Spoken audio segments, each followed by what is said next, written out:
Le sarcophage contient plusieurs cercueils. Le corps de l'empereur est ainsi protégé par 5 enveloppes successives. Bonjour, bienvenue dans Patrimoine, la série qui décrypte le patrimoine des Invalides.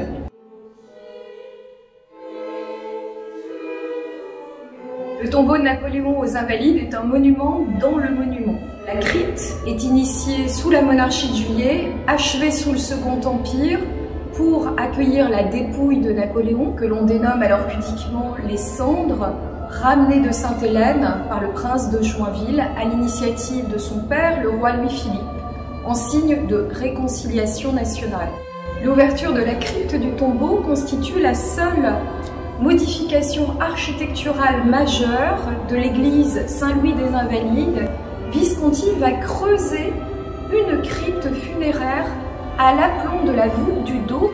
Donc à travers cette audace architecturale, Visconti s'inscrit très habilement, très subtilement à l'intérieur d'un édifice consacré au culte divin en y introduisant le culte laïque de l'empereur. Le sarcophage contient plusieurs cercueils emboîtés l'un dans l'autre.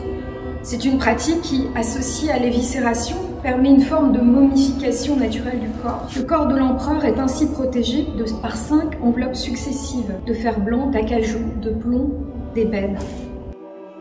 Entouré d'une couronne de laurier, ce sol, cette marqueterie d'émaux adopte également la forme du soleil, comme un discret rappel de la figure tutélaire de Louis XIV, qui plane au-dessus de celle de Napoléon.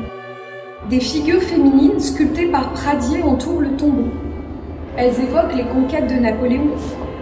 Tout autour du déambulatoire, ce sont les grands faits politiques du consulat et de l'Empire qui sont mis en avant. Le tombeau s'organise autour du sarcophage de quartzite rouge qui évoque le porphyre égyptien, très prisé des empereurs romains. Le quartzite rouge est une pierre très dense, inaltérable, et dont la formation remonte au premier temps de l'apparition de l'oxygène et de la vie sur Terre, il y a plus de 2 milliards d'années. C'est un symbole d'éternité.